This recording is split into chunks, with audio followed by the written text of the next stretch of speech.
اور سبحان اللہ آپ دیکھیں ایک بیسٹ فرینڈ جو اپنے بیسٹ فرینڈ کو نصیحت کرتا ہے نا، بڑی کمال کی ہوتی ہے. تو اللہ کے نبی صلی اللہ علیہ وسلم کے بیسٹ فرینڈ تھے جبریل علیہ السلام، ملائکہ میں سے. تو انہوں نے فرمایا محمد صلی اللہ علیہ وسلم شرف المؤمن قیام اللیل، مومن کا جو شرف ہے نا، عزت ہے، آنر کس چیز میں ہے؟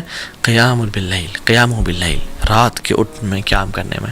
وعزہ استغنا عن الناس، اور اس کی عزت کس چیز میں کہ وہ لوگوں سے بے پرواہ ہو. اور اللہ سبحانہ وتعالیٰ لوگوں کے بارے میں فرماتے ہیں، اپنے قریبی لوگوں کے بارے میں تتجافى جنوبهم عن المضاجع يدعون ربهم خوفا وطمعا. ان کے جو پہلو ہیں نا وہ بستروں سے الگ رہتے ہیں، وہ اپنے رب کو پکارتے رہتے ہیں.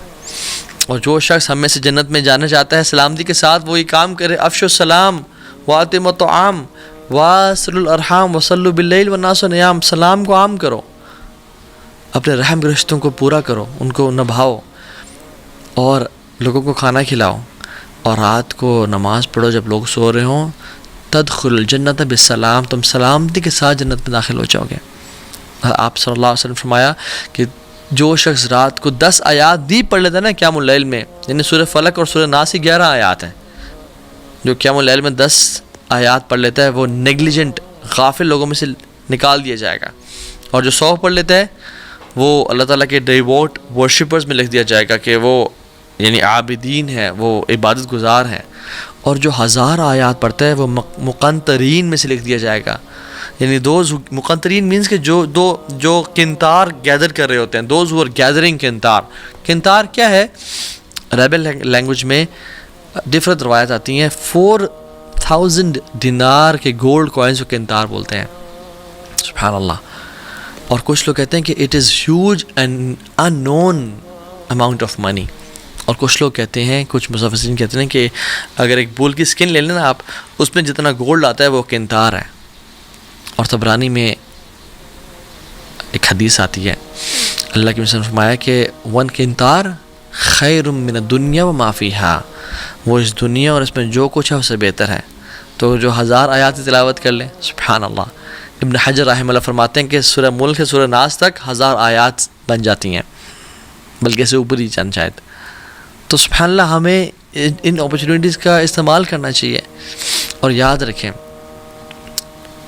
جس نے یوسف علیہ السلام کی خوبصورتی کو نہیں دیکھا نا تو وہ انہیں خوبصورتی کو مس بھی نہیں کرتا، رائٹ. اور جس نے رات کو اٹھ کے رونے کی لذت کو نہیں دیکھا نا، اور قرآن پڑھنے کی لذت کو نہیں دیکھا، وہ ہی کی ناٹ ایکسپیرینس مسنگ اٹ. سو اس چیز کو اویل کریں. پہلی ٹپ. دوسری، جو دن میں اپرچونیٹی ہے ہمارے پاس وہ کیا ہیں؟ اللہ کے نبی صلی اللہ علیہ وسلم فرمایا کہ 2 چیزیں کبھی ریفیوز نہیں کی جاتی. اثنتان ما تردان، 2 things are never refused. الدعاء in the نداء، پہلی چیز اذان کے وقت دعا کرنا، اللہ اکبر. اور دوسری ہے جب بارش ہو رہی ہو.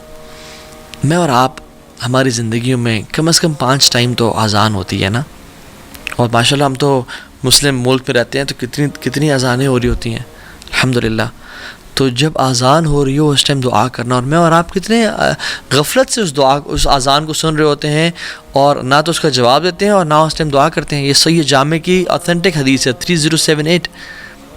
میں اور آپ ہم کیوں دعا نہیں کرتے اس ٹائم؟ اللہ کی فرمایا اثنتان ما تردان، 2 دعائیں ایسی ہیں جو رد نہیں کی جاتی. ایک اذان کے ٹائم پہ، فرمایا اذان کے ٹائم پہ جو دعا کی جاتی ہے وہ رد نہیں کی جاتی. اینڈ سبحان اللہ، چلے فجر میں اگر کوئی انسان سو رہا ہے اذان کے ٹائم پہ اور وہ جنتوں کے بڑے درجات نہیں لینا چاہتا، تو کم از کم ظہر، عصر، مغرب اور عشاء کی تو اذان ان کے اس کو جاگتے ہوئے ہو رہی ہوتی ہے. تو اس کو چاہیے کہ اس اذان کو غور سے سنے اور اس ٹائم دعا کرے اللہ تعالیٰ سے. ہاں اذان کا جواب بھی دے، اور اس کے بعد جو دعا پڑھنا مسنون ہے اللہم رب ہذہ الدعوۃ التامہ وہ بھی پڑھے، لیکن اذان کے ٹائم دعا لازمی کریں. We shouldn't miss this opportunity. And how negligent are we? گھر میں بیٹھے ہیں، اذان ساتھ مسجد ہو رہی ہے، اذان کی آواز آ رہی ہے، and we never make دعا. And then we are in need of all the du'as, and then we say کہ اللہ دعائیں قبول کر. But we miss these beautiful opportunities. یہ ڈیلی روٹینز ہیں جو ہمیں اختیار کرنی ہے اپنی زندگیوں میں. یہ گولڈن ٹپس ہیں. اور اس کے بعد سبحان اللہ رسول اللہ صلی اللہ علیہ وسلم فرمایا کہ اس کے بعد اگر یعنی وہ جو تم نے اگر مس چلو کر ہی دی ہے، الدعاء لا يرد بین الاذان والاقامہ، وہ دعا جو اذان اور اقامت کے بیچ میں کی جاتی ہے وہ رد نہیں کی جاتی، وہ رد کی ہی نہیں جاتی۔ رسول اللہ صلی اللہ علیہ وسلم سچے فرما رہے ہیں۔ قالو، صحابہ نے پوچھا یا رسول اللہ فماذا نقول یا رسول اللہ صلی اللہ علیہ وسلم، یا رسول اللہ پھر کیا کریں، کیا مانگیں؟ آپ نے فرمایا صلی اللہ العافیہ فی الدنیا والآخرہ، اللہ سبحانہ تعالیٰ سے عافیت کا سوال کرو دنیا میں بھی اور آخرت میں بھی۔ یہ ترمذی کی 3594 نمبر حدیث ہے۔ تو عافیت کا سوال کرو۔ اور بھی دعائیں کی جا سکتی ہیں۔ میں اور آپ اذان کے بعد چلنگ کر رہے ہیں، موبائل پہ بیٹھے ہیں، یوز کر رہے ہیں موبائل کو، آرام سے اٹھے، لیٹ وضو کیا اور تکبیر اللہ کو مس کر کے پہنچے نماز میں، لا الہ الا اللہ۔ جو شخص مسجد میں جاتا ہے اس کو چاہیے کہ مسجد میں جلدی جائے اور دعائیں کرے۔ جو خاتون گھر میں بیٹھی ہے وہ اذان کے ٹائم پہ بھی اور اذان کے بعد جب تک جماعت نہیں ہو رہی دعائیں کرتی رہے۔ یہ دعاؤں کی قبولیت اوقات ہیں اور ہم کتنے آسانی سے ان کو ضائع کر دیتے ہیں۔ And we are missing out on such a big opportunity, لا الہ الا اللہ۔ So go masjid early، اور سسٹرز کے لیے make dua in the house۔ اور ایک اور اپرچونٹی اس کے بعد جب ہم نماز شروع کرتے ہیں، اللہ اکبر، اور ہم جب سجدہ کرتے ہیں تو سجدے میں ہم اپنی سب سے خوبصورت اور اپنی جو ماتھا ہے، جو آنریبل چیز ہے جس کو ہم جھکنے نہیں دیتے لوگوں کے سامنے، ہم اللہ کے سامنے زمین پہ لگا دیتے ہیں، اور اللہ تعالیٰ کو یہ چیز بہت پسند ہے۔ اقرب ما یکون العبد من ربہ وهو ساجد فاکثر الدعاء، سب سے محبوب چیز جو اپنے رب کو ہے وہ کیا ہے؟ یا جب سب سے قریب انسان اپنے رب پہ کب ہوتا ہے؟ جب وہ سجدے کی حالت میں ہوتا ہے۔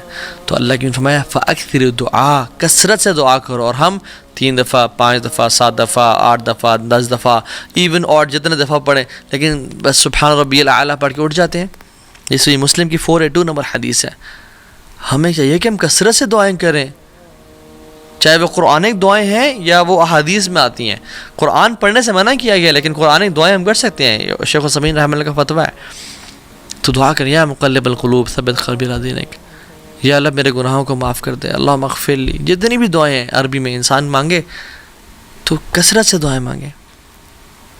اور ایک اور حدیث، ابو موال بالی نے رضی اللہ تعالیٰ عنہ رسول اللہ پوچھا، رسول اللہ علیہ وسلم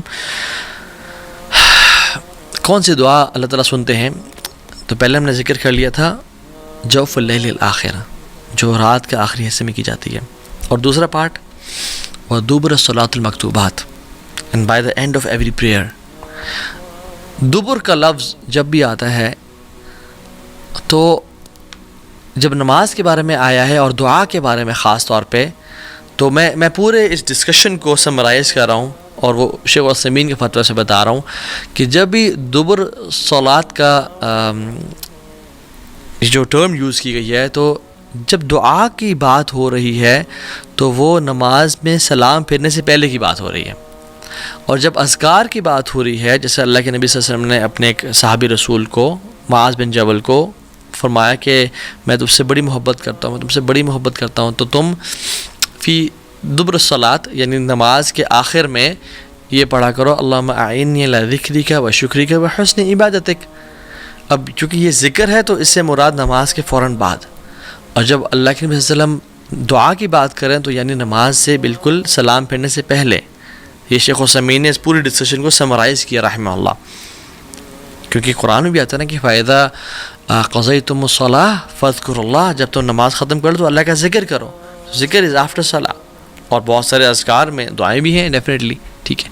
سو کہنے کا مطلب یہ ہے کہ دا آئرنی از اینڈ ایک جو عجیب بات ہے وہ یہ ہے کہ ہم جو تشہد میں کا آخری حصہ ہے اس میں ہم بس ایک دعا پڑھ کے سلام پھیر دیتے ہیں۔ We are missing a lot on this opportunity. رسول اللہ صلی اللہ علیہ وسلم نے فرمایا کہ اس وقت میں جو تمہیں دعا پسند آتی ہے تم وہ کرو۔ عام طور پہ ہمارے ٹرینڈ بنا ہوا ہے کہ ہم وہ ایک دعا جو ہے رٹی رٹائی رب اجعلنی مقیم الصلاۃ ومن ذریتی یہ کر سکتے ہیں، لیکن اور بھی تو مانگیں۔ اللہ کے نبی نے فرمایا کہ 4 چیزوں سے پناہ مانگو، قبر کے عذاب سے، موت کے عذاب یعنی زندگی موت کے عذاب سے، جہنم کے عذاب سے، اور دجال کے فتنے سے پناہ مانگو۔ اس طرح کی جتنی دعائیں آپ کر سکتے ہیں کریں، جو دعا چاہتے ہیں آپ سلام پھیرنے سے پہلے کریں۔ اور ہمارے سب کانٹیننٹ میں ایک عجیب سی بات آئرنی یہ ہے کہ سلام پھیرنے سے پہلے ہم دعا نہیں کرتے، اور سلام پھیرنے کے بعد اجتماعی سب لوگ ہاتھ کھڑے کر دیتے ہیں، جو کہ صحابہ کرام کے دور میں نہیں ہوا کرتا تھا۔ اجتماعی دعا ہاتھ کھڑے کر کے کر رہے ہیں، نہیں، وہ دعائیں سلام پھیرنے سے پہلے کیا کرتے تھے، اور سلام پھیرنے کے بعد اذکار جن میں کچھ دعائیں بھی ہیں، اللہم اعنی علی ذکرک و شکرک و حسن عبادتک، اللہ اکبر، استغفر اللہ استغفر اللہ استغفر اللہ، اللہم انت السلام و منک السلام تبارکت یا ذا الجلال والاکرام، اور آیت الکرسی اور باقی اذکار. This should be done before سلام، اور دعائیں کریں کثرت سے. اور اس کے بعد دیکھیں، اگر میں آپ سے سوال پوچھوں کہ نماز کے بعد، نماز کے سلام پھیرنے کے فوراً بعد دعا کرنا افضل ہے، قرآن پڑھنا افضل ہے، یا اذکار کرنا افضل ہے، تو شاید آپ اسے کہیں ہاں قرآن پڑھنا افضل ہے شاید. تو صحیح آنسر یہ ہے کہ اذکار کرنا سب سے زیادہ افضل ہے. کیوں؟ کیونکہ سنت سے ثابت ہوتے ہیں نماز کے بعد اذکار کرنا. اور جب اپنے اذکار کر لیے